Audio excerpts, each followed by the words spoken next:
What's going on, YouTube? This is SG1 Sports, and you're watching our SEC football channel.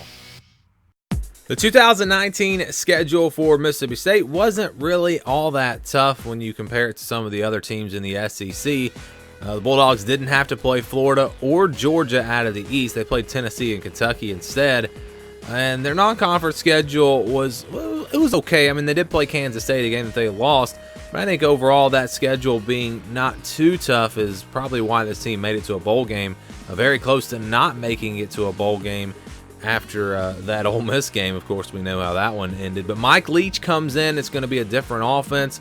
Don't really know what to expect from Mississippi State. But let's see what we can expect from their schedule. See how many games that are potentially going to be winnable for this team. And there it is. This is the 2020 schedule for Mississippi State. They open up with a pretty easy game there, September 5th against New Mexico. And week 2, it's going to be an interesting matchup there on the road at NC State on September 12th. NC State had a really bad year last year, but they had some injuries. They had some young players. They will probably be improved. So I expect that to be a competitive game.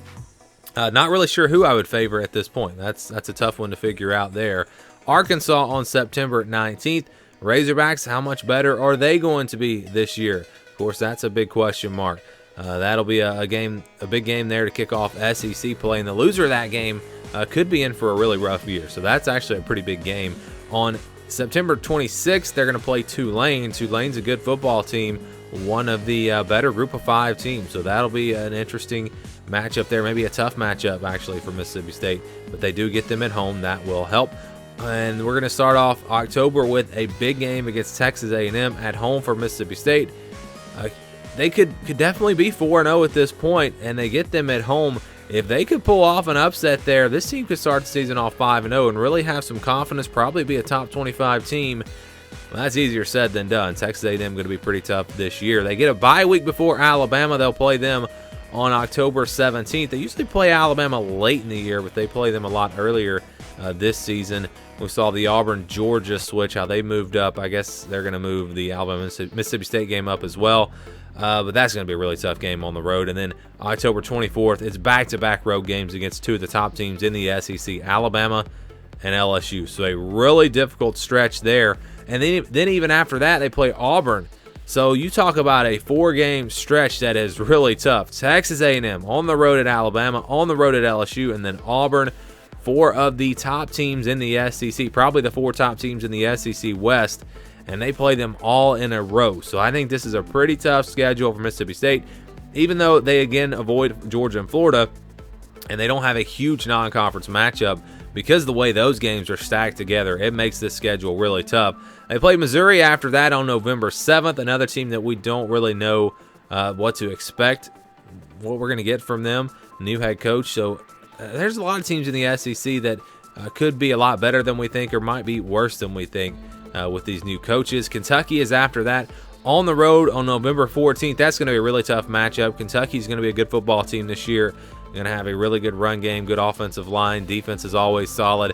So that is going to be a game where Kentucky probably going to be favored.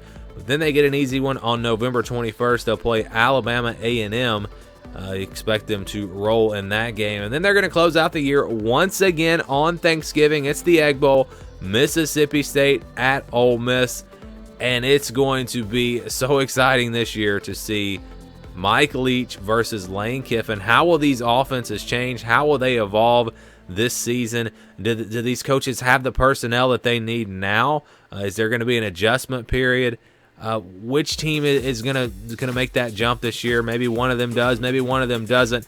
It's one of the more, it's not gonna make national headlines. It's not the college football playoff, but it's one of the more intriguing storylines is this battle in the state of Mississippi with Mississippi State and Ole Miss. Both of their hires and just the way this rivalry is, that's going to be an exciting matchup to close out the year.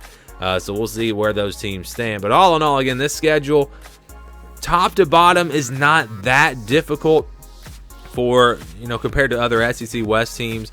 And that's obviously much more difficult than any team in the ACC because they have to run the gauntlet there in the SEC West. But comparing it, to other SEC West teams, schedule's not horrible Only problem is that stretch between Texas A&M and Auburn, that 4-game stretch.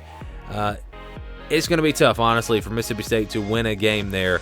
And if you're talking about 4 losses already, you got to take care of business in some of those other games. So this is going to be a tough year, I think, for Mississippi State. I think if they get to a bowl game, that'll be a successful season here in year 1 under Mike Leach.